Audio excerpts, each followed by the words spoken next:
हाँ जी, सैम्पलिंग के बारे में अभी तक आपने बहुत सारी बातों को सीख लिया है, ठीक है।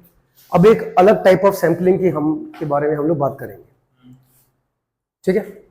जरा पढ़ने का लिखा है बोर्ड पे, सिस्टमैटिक रैंडम सैम्पलिंग। जैसे कभी कभी हम क्या भी कहते हैं, क्वाजी रैंडम सैम्पलिंग भी कहते हैं, क्वाजी काजी जो बोलना है बोलो, है ना, क्वाजी या काजी बोल सकते हो, जो भी है। कहने का मतलब है कि एग्जाम में ये इस नाम से भी आ सकती है और अगर इस नाम से आए या इससे आए, मीनिंग दोनों का एक ही रहेगा, डिफरेंस नहीं है। ये क्लियर है। अब आइए जरा एक बार हम लोग देख लेते हैं कि असल में इसका मतलब क्या होता है। जरा पढ़ना क्या लिखा है, under this type of sampling out of the complete list of the available population the sample is selected by taking nth term या nth item of this list. अब इसका मतलब समझो, आपके पास क्या है, पूरी की पूरी पॉपुलेशन है, या जिसको हम क्या भी कहते थे, यूनिवर्स है। उसके अंदर बहुत सारे क्या होंगे, आइटम्स होंगे। अब किसी भी nth आइटम को आप अपने हिसाब से चूज कर रहे हो। क्या बोला मैंने, किसी भी nth आइटम को अपने हिसाब से चूज कर रहे हो और उसी को तुम क्या मान रहे हो, सैंपल मान रहे हो। इस पूरे चैप्टर के अंदर हम क्या पढ़ रहे हैं, जो टॉपिक स्टार्ट किया हमने, एक होता है सेंसस, एक होता है सैंपलिंग मेथड। अभी हमने क्या पढ़ा है, सैंपलिंग के बारे में बात कर रहे हैं। तो अगर आपको इसके थ्रू कोई सैंपल चूज करना हो तो वो कह रहा है कि सैंपल क्या होना चाहिए, लिस्ट का हर nth आइटम सैंपल होना चाहिए। अब मैं आपको एग्जांपल दूंगा क्योंकि एग्जांपल से ज्यादा अच्छे से क्लियर हो पाएगा। बात समझ आ रही है, ठीक है भाई। मान लेते हैं कि हमारे पास 100 बच्चों की लिस्ट है, मतलब 100 बच्चे क्लास के अंदर है। ये चलो एक काम करते हैं, हमारे पास 100 लोग हैं जिनकी इनकम की लिस्ट हमारे पास है। क्या है, इनकम की लिस्ट हमारे पास है और वो करीबन 1 से लेके कितने हैं, 100 लोग हैं। सबके नाम के साथ उनकी इनकम हमारे पास लिखी हुई है। बात समझ आ रही है। अब इसमें हम जो सैंपल चूज करेंगे वो क्या होगा, nth आइटम। अब ये nth आइटम का मतलब क्या है, इसका मतलब ये हुआ, ध्यान सुनना, सिस्टमैटिक रैंडम सैंपलिंग। एक सिस्टम फॉलो करेंगे। कहने का मतलब है 1 से लेके 10 के बीच में हमने सैंपल चूज कर लिया 10 को, फिर 11 से लेके 20 के बीच में हमने अगला सैंपल चूज किया 20 को, फिर 21 से लेके 30 के बीच में हमने अगला सैंपल चूज किया। ऐसे करते करते 40, फिर 50, 60, 70, 80, 90 और 100। क्या तुम इसको nth टर्म मान रहे हो? सर हर 10-10 के गैप में हम एक सैंपल चूज कर रहे हैं, नहीं है? क्या बोला, 100 लोग हैं, 100 लोग हैं। अगर आपने इसी सिस्टम से सैंपल को चूज किया तो बताओ टोटल 100 में से कितने सैंपल आपके पास आ सकते हैं? 10 सैंपल भाई। 1 2 3 4 5 6 7 8 9 10 नहीं है, हाँ या ना? तो 100 लोगों की लिस्ट और 10 सैंपल आ गए। इसी को हम बोलते हैं सिस्टमैटिक रैंडम सैंपलिंग या क्वाजी काजी रैंडम सैंपलिंग। बात समझ में आ रही है? अब मतलब हमारा सैंपल को चूज करने का एक क्या है, एक सिस्टम बना लिया हमने कि हर 10 वाला जो होगा लास्ट, उसी को हम क्या चूज करेंगे, सैंपल चूज करेंगे। नहीं तो हमने 10वें हिस्से को nth आइटम मान लिया। कॉमन डिफरेंस सेम है। क्या है, सही है। 1 से लेके 10 तक 10वें वाले को सैंपल उठाया, 11 से लेके 20 वाले को हमने सैंपल उठाया, 21 से 30 तक 30 वाले को हमने सैंपल। अब ऐसे करते करते वी हैव 10 सैंपल्स। बात समझ आ रही है? अब इन्हीं के बेस पर, इन्हीं सैंपल को हम स्टडी करेंगे और उसी बेस पर हम ये तय करेंगे कि भैया 1 से लेके जो 100 लोगों की लिस्ट आई है उनकी इनकम कैसी कैसी है, बहुत ज्यादा है, बहुत कम है या एवरेज है। क्लियर है? अब आइए बात करते हैं इसके कुछ मेरिट्स के बारे में। एग्जांपल के तो बारे में मैंने आपसे बात कर ली। जरा पढ़ना क्या लिखा है, पहला वाला मैं क्या लिखा है मेरे, सिंपल एंड इजी। क्या मानते हो कि बहुत सिंपल है? हाँ सर, 1 से लेके 100 होते या 1 से लेके 1000 होते या 1 से लेके 1 लाख होते, आप तो 10-10 के गैप में सैंपल निकाल रहे हो। ये तो काफी आसान है। अच्छा, और इसके अलावा क्या लिखा हुआ है? अभी आपको दिखाया मैंने, 1 से लेके 100 तक मैंने गिनती भी कर ली पूरी, सिर्फ 10 सैंपल निकाल के। कैसे? एक ये रहा 10 के गैप में मुझे खाली क्या निकालने हैं, 10 सैंपल तो निकालने हैं, टाइम लगेगा। और मैंने 100 लोगों के बारे में भी जान लिया कि भाई उनकी इनकम का लेवल कैसा कैसा है, मैं अभी आपसे पूछूंगा अभी, इसे ध्यान से सुनना है मेरी बात को, बैठना नहीं खाली यहाँ पे, ठीक है। ये हो गया। नेक्स्ट, क्या लिखा है, सेटिस्फैक्टरी रिजल्ट्स। क्यों सर? क्योंकि आपने क्यों रिजल्ट आपको सेटिस्फैक्टरी क्यों मिलेंगे, इसका जवाब दो। क्या कर रहा है? सेटिस्फैक्टरी रिजल्ट इस वाली सैंपलिंग से क्यों आ सकते हैं आपके पास? सर क्योंकि आपने कोई भी ग्रुप को छोड़ा नहीं है, 1 से लेके 10 वाले ग्रुप में आपने 10 का क्या निकाल लिया, सैंपल निकाल लिया, फिर अगला ग्रुप ये बना, इसमें भी आपने एक सैंपल निकाल लिया। नहीं ऐसा? अरे बोलो भाई। तो आपके दिमाग में क्या रहेगा हमेशा कि हमने तो कोई ग्रुप छोड़ा ही नहीं, हमने तो सारे के सारे ग्रुप्स को कवर कर लिया, इसलिए जो रिजल्ट आएंगे उससे भी हम क्या होंगे, सेटिस्फाई हो जाएंगे। मैंने ऐसा नहीं बोला कि मैंने ये वाला ग्रुप छोड़ दिया, सैंपल मैंने 20 से उठाया या 30 से उठाया, मैंने जो 1 से लेके 10 तक भी एक सैंपल उठाया, 11 से 20 के बीच में भी एक सैंपल उठाया, मैंने हर एक लाइन कवर करी है, 10 सैंपल उठाया मैंने, तो मेरे हिसाब से रिजल्ट क्या निकलेगा, सेटिस्फैक्टरी। मतलब ऐसा रिजल्ट इससे आएगा जिससे मैं क्या होऊंगा, सेटिस्फाई होऊंगा। क्लियर है? अच्छा आगे, कमियां भी हैं भाई साहब। पहली क्या बोलो, क्या लिखा है, बाइस्ड का मतलब क्या होता है बोलो, भेदभाव करना, पढ़ा पहले भी, पार्शियलिटी करना। अब ये बताओ कि ये पॉइंट क्या कह रहा है, डिमेरिट, बायस्ड रिजल्ट्स, मतलब जो रिजल्ट निकलेंगे वो भेदभाव कर सकते हैं। क्यों कर सकते हैं भैया? नहीं, वो जानने के हिसाब से नहीं कर रहा चूज, आप समझे नहीं इसका मतलब। जो पहला ग्रुप है 1 से लेके 10 तक, उसने फैसला कर लिया है कि जो 10वां होगा ना उसी को मैं सैंपल लूंगा, अब चाहे वो कोई भी हो। तो 1 से लेके 10 तक वो क्या लेगा सैंपल, 10। 11 से लेके 20 में क्या लेगा, हर 10वां जो गैप होगा मैं उसको सैंपल उठा लूंगा। तभी तो हमने उसको नाम क्या दिया था, nth आइटम। नहीं है, उसने nth आइटम क्या माना है इसमें, 10 को। देखो ना 10 का ही नहीं है, गैप आ रहा है, 10 का गैप आ रहा है। बात समझ आ रही नहीं आ रही है? इसका जानने से ना जानने से मतलब यहाँ पे कोई मतलब नहीं है। उसने खाली ये बोला कि भैया जो 10वां होगा, हर एक ग्रुप का जो 10वां होगा मैं उसको सैंपल चूज कर लूंगा, फिर उसी के बेस पर मैं रिजल्ट निकालूंगा। अभी क्लियर हुआ आपको? क्लियर हुआ भाई साहब? ठीक है। तो कहने का मतलब क्या है कि इससे भेदभाव क्यों होगा? यहां तो कह रहे थे sir result will be satisfactory, यहां पे आते आते भेदभाव हो गया। कैसे हो गया भैया? हाँ, आप ये देखो ना, क्या पता इत्तेफाक से ये 10वां भी अमीर है, ये 20वां भी इत्तेफाक से, ये 30वां भी इत्तेफाक से, और जो बाकी है वो गरीब है। लेकिन आप जब सैंपल को स्टडी करोगे तो पढ़ने के बाद सामने क्या आएगा, भैया 1 से लेके तो 100 तक सारे के सारे लोग कैसे हैं, अमीर हैं। जबकि इत्तेफाक क्या था कि जो तुमने सैंपल उठाया जैसे गैप में वो सब अमीर ही है। नहीं है ऐसा? रिजल्ट क्या आ गया, बायस नहीं हो गया? अब तुम बोलोगे नहीं, हमने ना इस पूरे ब्लॉक को देखा, 1 से लेके 100 तक लोग हमने गिने, सबकी इनकम भी रखी, सैंपल को भी स्टडी किया गया, सैंपल के तो हिसाब से सबके पास पैसा है, हमें इनको कोई चीज एक्स्ट्रा नहीं देनी। क्या बात सही कह रहे हो तुम? क्या पता कि इस 1 से लेके 10 के बीच में 5वां 6वां या 7वां आदमी ऐसा हो जो कि पुअर हो, बट उसको तो आपने लिया ही नहीं, और आपने 10 का गैप ले लिया, और इत्तेफाक से ये सारे के सारे गैप वाले क्या थे, अमीर थे, इनके पास पैसा है। आपका रिजल्ट कैसा हो गया? गलत नहीं हो गया?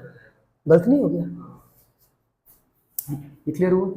नेक्स्ट, पॉसिबल तभी है if the complete list is given. अब इसका मतलब क्या हुआ, ये पॉसिबल कब है, जब ये 1 से लेके 100 तक के पूरे आदमियों के नाम की लिस्ट आपके सामने दी हो, तभी तो तुम क्या कर पाओगे, सिस्टमैटिकली उनको चूज कर पाओगे।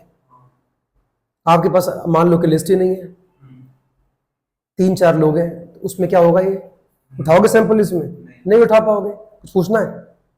आगे बोलो। Unsuitable in case of large population. कैसे? पॉपुलेशन अगर ज्यादा हो गई, चलो 1 लाख आदमी है, तुमने ऐसे निकाल लिए, क्या निकाल लिए तुमने, सैंपल निकाल लिए, और इत्तेफाक से अगर सैंपल तुम्हारे हाथ ऐसे लग गए, लगभग सब पे पैसा है, तो तुम 1 से लेके 1 लाख तक के आदमियों के बारे में तुम्हारी क्या राय बनेगी? सबके पास पैसा है, सब पैसे वाले हैं, जबकि मामला उल्टा चल गया। बात समझ में आ रही है? आगे बढ़े, चलो। ये क्या लिखा है पढ़ना? Cluster sampling. क्या लिखा है? Cluster sampling. क्या बोला? समझिए इसको, जो ऊपर लिखा है उसको रब कर सकता हूं।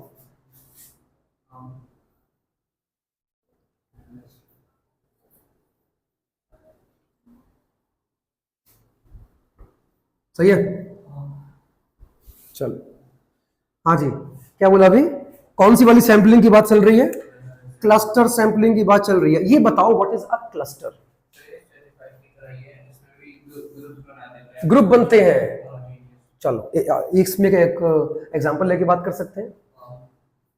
एक क्लास के अंदर 100 बच्चे हैं। कितने हैं? There are 100 students in a class. हमें सैंपल निकालना है। क्या करना है? हमें सैंपल निकालना है कि इनमें से कितने बच्चों के नंबर पढ़ने में अच्छे, मतलब ये 100 बच्चों का अकाउंट्स में परफॉर्मेंस कैसा है, ये हमको समझना है। लेकिन हम 100 बच्चों को एक साथ स्टडी नहीं कर सकते, तो हम एक काम करते हैं, हम ग्रुप ऑफ स्टूडेंट्स का ही सैंपल निकालते हैं। ध्यान सुनना, मैंने स्टूडेंट नहीं बोला, मैंने कहा ग्रुप ऑफ स्टूडेंट्स का सैंपल निकालेंगे अब की बार। बात समझे? पहले ग्रुप में रख लिए 1 2 3 4 5 बच्चे, पहला ग्रुप। अगले में 1 2 3 4 5, 1 से लेके 10 तक, 11 से लेके 20 तक मान लेते हैं, इसमें आ गए। अगला ये हुआ कितने? 21 से लेके 30 तक, हाँ है ना? अब ऐसे करते करते मैंने पूरे के पूरे 100 बच्चे कवर कर लिए। इसका मतलब है कि ग्रुप बहुत सारे बने होंगे। कितने? ये 1 2 3 4 5, 5 हो गए। तो कितने ग्रुप बनने चाहिए बोलो ना? कितने ग्रुप बनने चाहिए सर? 20 ग्रुप्स आपके ऐसे ही बन जाएंगे। अब मैंने क्या किया, उनमें से मैंने इस वाले को ही पूरा चूज कर लिया एज अ सैंपल। बात समझो, बच्चे चूज नहीं करे, पूरा का पूरा ग्रुप को ही चूज कर लिया एज अ सैंपल, और यही ग्रुप का मतलब होता है क्लस्टर। बात समझ आ रही है? अच्छा, इसके पहले क्या था? बच्चे चुन रहा था, एक तू निकल नमूने सैंपल, तू निकल, एक तू निकल, एक तू निकल। इस बार तू नहीं, ग्रुप निकल। जब आप ग्रुप को चूज करते हो एज अ सैंपल, तो उसे बोलते हैं क्लस्टर सैंपलिंग कहते हैं। कोई डाउट तो नहीं है? आप बताओ गणेश, मतलब क्या है इसका? क्लस्टर सैंपलिंग में क्या करते हैं, जो लोग हैं ना उनके ग्रुप बनाते हैं, फिर ग्रुप्स को चूज करते हैं, उसको चूज करते हैं एज अ सैंपल। इसका मतलब यह हुआ कि इसमें जो 5 बच्चे आ रहे हैं ना, उन्हीं के बेस पर हम पूरे 100 बच्चों के बारे में फैसला लेने वाले हैं कि ये पढ़ने में सही है या नहीं। बोलो। रैंडम, पूरा का पूरा टॉपिक ही क्या है? रैंडम सैंपलिंग का तो है। ये भी किसका पार्ट है? रैंडम सैंपलिंग का ही पार्ट है। बात समझ आई? कितने ग्रुप थे आपके पास? चलो मैंने इसको चूज ना करके मैंने इसको चूज कर लिया, लेकिन अगेन मैं क्या चूज कर रहा हूं? पूरा का पूरा ग्रुप चूज कर रहा हूं। इसका मतलब है कि मैं क्लस्टर सैंपलिंग कर रहा हूं। पूछना है? मैं पूछूं? चलो पूछूंगा। सबसे पहले हम बात कर लेते हैं कि क्लस्टर सैंपलिंग के फायदे कौन कौन से हैं। क्या बोला? इसमें लिखे बेनिफिट्स लिखे होंगे, देखो। मेरिट्स।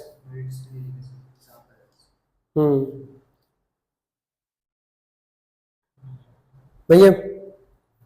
चलो हम इसके अंदर से बात करते हैं। देखो ध्यान सुनना मेरी बात को। क्लस्टर क्या अभी आपने पढ़ा था? क्लस्टर सैंपलिंग के अंदर पहला फायदा क्या है? This method is very helpful when it is difficult to prepare list of all the units of the population. क्या बोला? ये वाली सैंपलिंग कहां पे पॉसिबल है?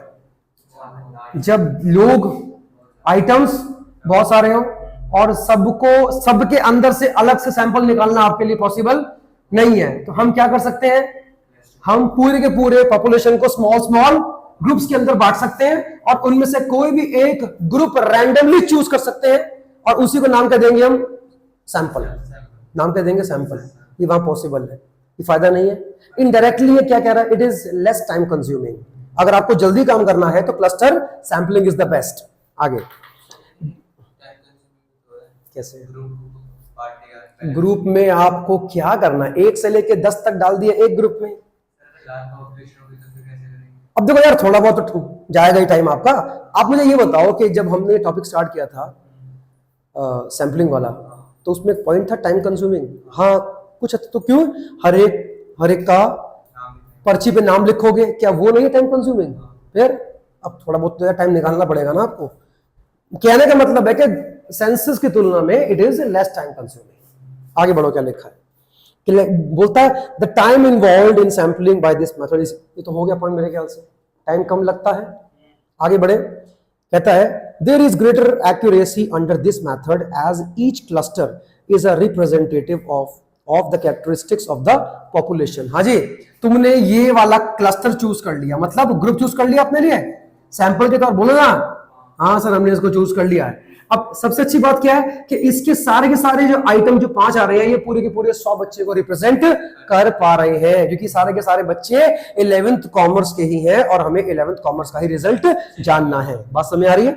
ठीक है, आगे लिखता है this method requires fewer resources as it involves selecting certain groups from the entire population। इसको करने के लिए आपको ज्यादा रिसोर्सेज की भी जरूरत नहीं है। आपको करना ही क्या है, बोलो ना, करना ही क्या है?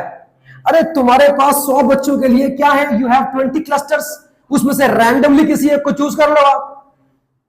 नहीं है वो जो तुमने क्या चूज करा है क्लस्टर, जो आपने क्या चूज करा है ग्रुप, वो पूरे के पूरे पॉपुलेशन के बारे में आपको सही सही जानकारी देगा, ऐसा ये कह रहा है। अभी आगे बढ़ेंगे कि इसके डिमेरिट्स कौन से हैं। आगे अब क्या बात करने वाले हैं, डिमेरिट्स। कहता है if the investigators are unable to divide the, क्या लिखा है, population in appropriate clusters. 1 minute, क्या कह रहा है? अगर इन्वेस्टिगेटर ने जो क्लस्टर बनाए हैं उसमें अगर उसने स्टूडेंट्स ठीक से स्टडी करने के बाद नहीं डाले तो रिजल्ट कैसा निकल सकता है? गलत। कैसे? हम क्या कर रहे थे सर, हम 1 से लेके 100 तक के बच्चों का अकाउंटेंसी का रिजल्ट जानने की कोशिश कर रहे थे और उसके लिए हमने सहारा लिया था किसका? सहारा किसका? क्लस्टर सैंपलिंग, जिसके अंदर हम क्या चूज करेंगे, क्लस्टर या ग्रुप चूज करेंगे। बात सही है? हाँ। अब क्या हुआ कि तुमने 1 से लेके 10 के बीच में जो बच्चे आ रहे हैं, तुमने उन्हीं का क्लस्टर पूरा का पूरा एज ए सैंपल चूज कर लिया और इत्तेफाक से ये 5 बच्चे डफर है। क्या है? पढ़ने में बेकार। अब तो तुम तो सैंपल को यूज कर रहे हो, तुमने इस बच्चे को स्टडी करा, इसे करा, इसे करा, इसे करा, इसे करा, 5 फेल हैं और इस सैंपल के बेस पे अब ये मालूम पड़ता है कि पूरी क्लास ही पढ़ने में बेकार है, जो कि गलत है। ये कमी है इसकी। अगर क्लस्टर के अंदर सारे के सारे आइटम वैसे आ गए जिनका नेचर सेम है, तो आपको पॉपुलेशन के बारे में भी इंफॉर्मेशन गलत ही मिलेगी। क्या ये पॉसिबल है कि अगर आपने इस वाले ग्रुप को चूज करा है और इसमें सारे बच्चे बेकार हैं, तो इसका ये मतलब है कि 100 के 100 बच्चे बेकार होंगे? ऐसा नहीं है ना यार। लेकिन जो आपने चूज करा क्लस्टर, उसमें गलती से वही सारे बच्चे आ गए जो पढ़ने में अच्छे नहीं है। बात समझ आ रही है? आगे बढ़ेंगे। कहता है कि this method may give biased results if the clusters representing the entire population are formed under the biased option. क्या मतलब है कहने का? अगर इन्वेस्टिगेटर ने ही क्या किया, इसमें भेदभाव करा है ना, अपने हिसाब से बच्चे चूज करके डाल दिए किसमें, क्लस्टर में, तो भैया रिजल्ट तो तुम्हारा हमेशा गलती आएगा। नहीं, तुमने वो सारे बच्चे डाल दिए 5 जो तुमको अच्छे लगते हैं, जो तुमको अच्छे लगते हैं, और इत्तेफाक से इसमें 5 बच्चे तुमने वही डाले जो पढ़ने में अच्छे, तो उसको पढ़ने के बाद तुमको मतलब क्या मालूम पड़ेगा कि पूरी की पूरी क्लास ही पढ़ने में अच्छी है, जो कि अगेन रॉन्ग आंसर हो गया। नहीं है, तो आपको अपने हिसाब से नहीं करना है, रैंडमली आपको चूज करना है। आगे बढ़ सकते हैं? अरे बोलो भाई।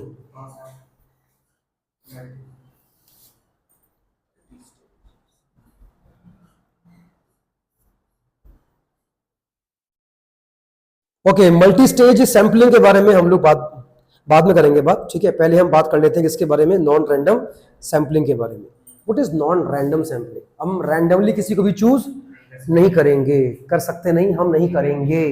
That is your what? Non random sampling. देखो लिखा क्या है इसमें, कहता है under non random sampling method the selection of the sample depends on the judgement of and क्या लिखा है, convenience of the investigator rather than on chance. इसका मतलब क्या हुआ? इसका मतलब साफ है कि अब हम रैंडमली किसी को भी सैंपल की तरह चूज नहीं करेंगे, अब हम सबसे पहले अपनी समझ का सहारा लेंगे। क्या बोला? समझ का सहारा लेंगे, किसी को भी रैंडम चूज नहीं करेंगे। तब इसका नाम क्या पड़ा? नॉन रैंडम सैंपलिंग पड़ा। ठीक है, तो आइए देखिए इसका पहला पार्ट क्या लिखा हुआ है। क्या लिखा, क्या बोलो? Judgement sampling. दिख गया? जजमेंट सैंपलिंग क्या होती है बोलो?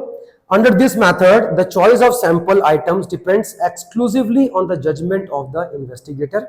Therefore, investigator should be carefully trained, and should have good knowledge of the population. इसका मतलब बताओ क्या हुआ? ऐसे रख दो पूरे को।